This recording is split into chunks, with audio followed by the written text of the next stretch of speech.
Muy buenas a todos. Hoy, continuando con nuestro tema, vamos a profundizar un poco en el apartado 2 del mismo. Y en este caso, bueno, pues lo que nos toca hablar es de las motivaciones del cliente y el proceso de compra. Es decir, fundamentalmente, qué es lo que lleva al cliente a buscar el producto en cuestión y si nuestro producto se encuentra dentro de sus motivaciones y qué proceso sigue ese cliente a la hora de comprar pues las diferentes mercancías que sean. En el caso de las motivaciones es fundamental que nosotros intentemos conocer verdaderamente el consumidor, qué es lo que quiere, ¿no? ¿Qué necesidad es la que necesita satisfacer? Esa necesidad puede además ser satisfecha de una manera bien consciente, es decir, es el cliente el que se plantea necesito esta cuestión, o a lo mejor nosotros se la tenemos que hacer ver para que esa persona caiga, ¿no? Es decir, aquí entra mucho el juego en marketing, ¿no? Por ejemplo, muchas veces no llegamos al colegio o a nuestra empresa y a lo mejor no hemos desayunado y demás, y necesito un café, ¿no? O vemos la máquina de café, me tomaría un café. Y esa necesidad a lo mejor no éramos conscientes y de manera inconsciente necesitamos satisfacerla, ¿no? Entonces, en ese caso, conocer esta información es fundamental para cualquier empresa, ¿no? Y por tanto, toda la información, ¿vale?, relativa a las expectativas que tienen los clientes y que por tanto nosotros tenemos que cumplir, es decir, con nuestra propia oferta comercial, o incluso también de la competencia, ¿no? Es decir, nosotros tenemos que conocer lo que nosotros podemos cumplir y lo que la competencia ofrece también para satisfacer esa necesidad. Es lo que nos va a permitir mejorar cada vez más, adaptarnos a la situación, saber valorar los puntos fuertes y de esa manera colocarnos en una posición privilegiada con nuestros clientes, ¿de acuerdo? Siempre, ya sabemos, conocer la información para saber satisfacerla mejor que cualquier empresa de la competencia. Si tenemos esto claro, tenemos no obstante que definir en primer lugar, como ya hemos dicho en clase, los conceptos, ¿no? Y en nuestro caso vamos a definir necesidad como un sentimiento o una sensación de que nos falta algo, ¿no? De que carecemos de algo. Entonces, claro, si nosotros somos conscientes de que hay algo que nos falta, automáticamente nos surge un deseo, un impulso por satisfacer esa carencia, porque no nos falte. Es decir, a mí no me falta un yate, no necesito un yate, no tengo carencia. Pero si yo mañana necesitara un descapotable, pues me surgirá el deseo de tener un descapotable para paliar esa necesidad. Y obviamente las necesidades pues son subjetivas. En este caso, claro, la necesidad no es tener un descapotable, sino la necesidad a lo mejor es tener un deportivo, ¿no? O tener la sensación de sentirme muy bien por tener un deportivo. O la sensación o la necesidad de tener una herramienta para trabajar. Y entonces esa necesidad no se va a cubrir solo con un bien, sino necesitar una máquina para trabajar puede ser un ordenador, puede ser un ordenador de mesa, un ordenador portátil, puede ser una tablet, no sé, puede ser diferentes tipos de materiales, de productos. Entonces, obviamente, todas esas alternativas tienen que ser tenidas en cuenta, ¿no? Es decir, la empresa HP de ordenadores pues no compite en ciertas necesidades a cubrir solamente con otras marcas de ordenadores, sino con otros dispositivos, ¿no? En el caso, por ejemplo, de la necesidad de comunicar, pues esa necesidad se puede satisfacer mediante el móvil, el teléfono fijo, el correo electrónico o incluso en un bar, ¿de acuerdo? Entonces, poco a poco nos damos cuenta de que no solamente estamos hablando de satisfacer una necesidad concreta, sino que la motivación del cliente es satisfacer un conjunto de necesidades. Por ejemplo, yo me compro un smartphone y yo no tengo solamente necesidad de comunicar, sino que tengo necesidad de comunicar, de estar conectado, de tener también una calculadora, una linterna, una herramienta multidispositivo que ya no es algo simplemente sencillo que satisface una necesidad concreta, sino que es algo complejo, es un conjunto de necesidades que son satisfechas por un único bien, ¿vale? Como es el caso del smartphone. También podría ser el caso, pues no sé, por ejemplo, si yo me compro un cuchillo para la cocina, si yo necesito, por ejemplo, despiezar un pollo, me puedo comprar un cuchillo, pero el cuchillo lo necesito para cortar el pollo, para cortar la lechuga, para cortar tomate, para cortar todo en definitiva, ¿no? Entonces, la necesidad podría ser de cortar, pero no una cosa concreta, sino un conjunto de elementos. Y no, obviamente, pues ya surgirán diferentes tipos de cuchillos en base a la necesidad. Pues así generalmente con todo el espectro de bienes de consumo. Y por tanto, para entender un poco toda esta complejidad de las necesidades, es necesario entender que esas necesidades pues, van a tener una relativización. Es decir, en este caso, que algunos ya la conoceréis, pues existe, como estamos viendo en pantalla a continuación, la pirámide de Maslow. Entonces, en este caso, Maslow lo que planteaba era ordenar estructuradamente las necesidades. Es decir, a una persona no le podemos decir que, pues, que es muy importante y que es una necesidad en su vida tener amigos, cuando a lo mejor no tiene ni siquiera para comer. O a lo mejor, si no tiene amigos, pues sería prácticamente inútil desear que sea una persona autorrealizada, ¿no? Entonces, las necesidades tienen que ser satisfechas en un orden concreto. Y entonces este hombre la ordenó en base a una pirámide, estableciendo abajo los niveles más básicos y construyendo esa pirámide sobre cimientos sólidos, ¿no? Entonces, las necesidades primarias que cualquier persona tiene que satisfacer son las fisiológicas. Es decir, necesitamos comer, necesitamos dormir, necesitamos beber, necesitamos respirar, y por tanto yo necesito una cama, por tanto necesito comida, necesito también tener ropa para no pasar frío, para estar vestido, necesito respirar, necesito tener oxígeno, y si tengo dificultades de oxígeno, pues tendré que comprarme una bombona de oxígeno, ¿vale? Y me dará igual el resto de las cosas porque sin el aire no puedo vivir, por tanto no me interesa pasar a otro nivel de necesidades. Una vez que yo tengo satisfecha esa necesidad, ¿vale? Pasa la siguiente, ¿no? Es decir, ya puedo vivir, ya puedo respirar, comer, dormir, beber. Pues ahora voy a intentar sentirme seguro, ¿vale? Voy a tener una casa, ¿de acuerdo? Donde yo pueda tener mi espacio, donde yo pueda estar a salvo. Voy a intentar tener mi salud asegurada. Es decir, tener mis revisiones médicas, tener mi boca sana, tener el corazón bien, la cabeza bien. Seguridad en el empleo, estabilidad, ¿no? Que me permita tener mi dinero. Si una vez que ya tengo empleo me puedo plantear otras cosas, pero mientras no tengo empleo lo importante es tener algo para subsistir. Y una vez que ya tenemos ese colchón de seguridad, podemos vivir, tenemos nuestro dinero al mes, estamos bien de salud, para llegar al siguiente, ¿no? Y es la necesidad social.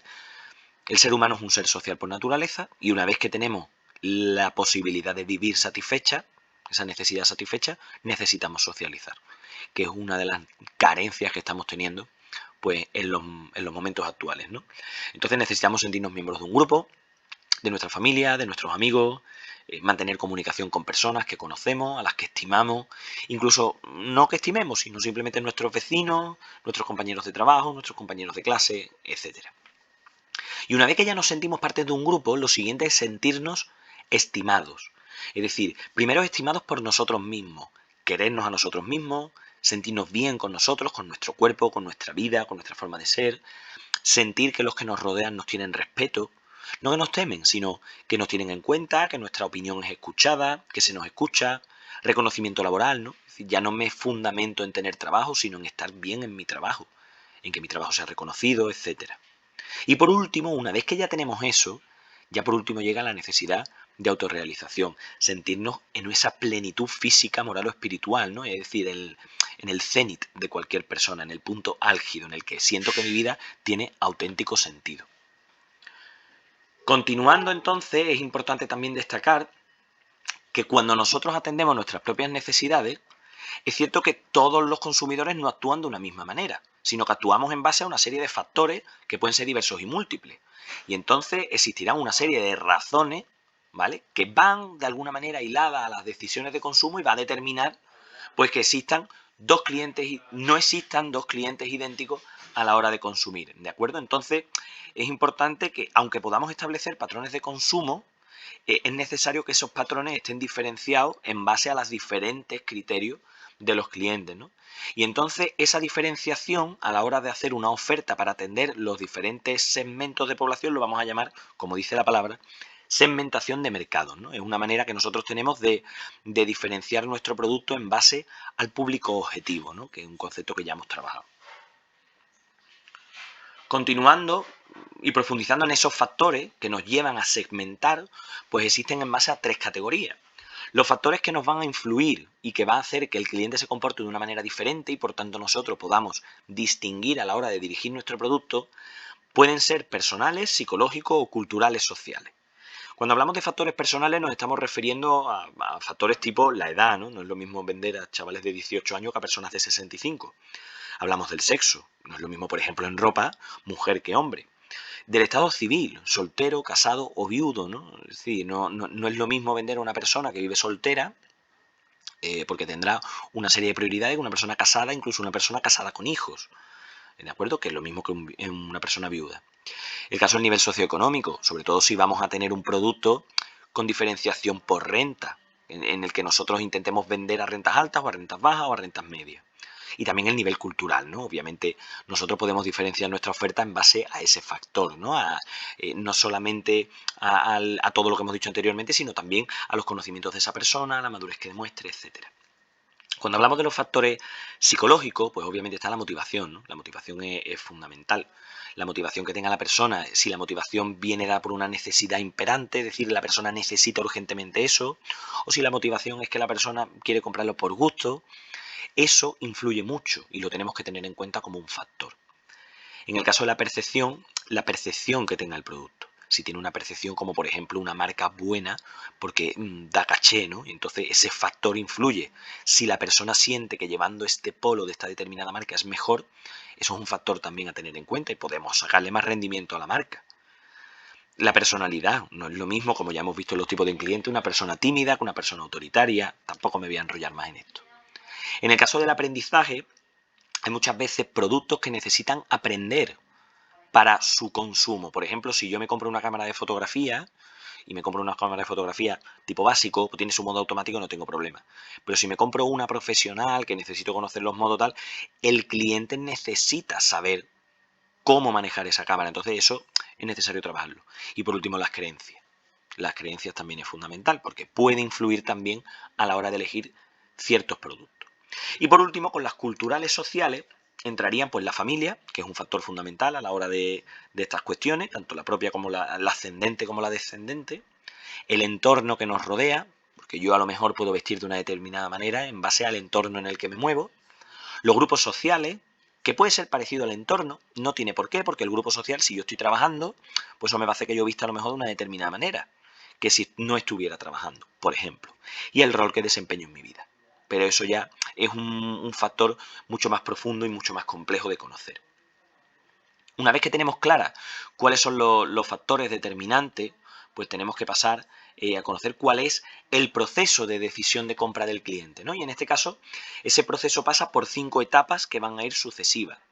En primer lugar, la primera etapa es que el cliente ha de reconocer la necesidad. Tiene que sentir el deseo por satisfacer algo de lo que carece. Por ejemplo, se me rompe el móvil, necesito llamar a mi familia, estar en contacto en mi trabajo, reconozco que necesito un móvil. Y a continuación, inmediatamente lo que va a hacer el cliente es buscar información. Va a depender mucho de los factores psicológicos y de cómo sea, pero el cliente obviamente lo que se va a dedicar es, voy a ver qué móvil me interesa, voy a ver las capacidades de uno y de otro, voy a comparar los precios y entonces entra la evaluación de alternativas, ¿no? Una vez que yo ya he recopilado toda la información de todos los productos posibles, bueno, pues ahora voy a evaluar qué alternativa es mejor. Pues esta es más cara pero es más buena, esta en relación calidad-precio me resulta más rentable. Y una vez que yo tengo todas mis alternativas ya evaluadas, paso al siguiente punto, que sería me decido a la compra, ¿no? Y yo me decido a la compra en base a todos estos criterios que he tenido en cuenta, que generalmente vendrá influido también por el trato que me dé la empresa, y compro el producto. Y el último paso, porque la compra no finaliza cuando se le vende el producto, viene el comportamiento post-compra. Podemos estar ante un cliente que compra compulsivamente y devuelve, porque está aburrido. Bueno, pues habrá que ver cómo se comporta ese cliente después de adquirir ese producto o ese servicio, ¿no? También el servicio de calidad, que eso ya veremos en temas posteriores, que nosotros le ofrecemos, si necesita un mantenimiento, si necesita una reparación, actualización, formación.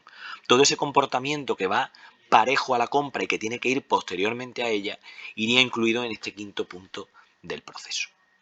Pues hasta aquí estaríamos viendo las motivaciones del cliente, ¿no? Y ese proceso de compra en el que hemos analizado, bueno, pues todas las necesidades, o el concepto, mejor dicho, de necesidad y qué puede influir en la percepción de necesidad y cómo la estructuramos, ¿no? Y también, por último, cuáles son los pasos, que ya digo, esos pasos, aunque nosotros no lo hagamos de forma consciente, porque yo no me imagino a nadie diciendo en su casa, voy a reconocer la necesidad, tengo que comprar tomates. Y entonces voy a buscar la información, voy a ir a ver los tomates del día, voy a ir a ver los del Mercadona, voy a ver los de no sé dónde. Y una vez que ya he evaluado, he decidido comprar los tomates en el día, pero el detergente en el Mercadona. Esto no es tan pormenorizado, muchas veces son decisiones automáticas. Obviamente la complejidad aumenta en base a la complejidad del producto en sí y también a su precio. No evaluamos las mismas alternativas para comprar una docena de huevos que para comprarnos un ordenador portátil. Todo va a depender del impacto que tenga en nuestra economía y sobre todo en la satisfacción de la necesidad en cuestión.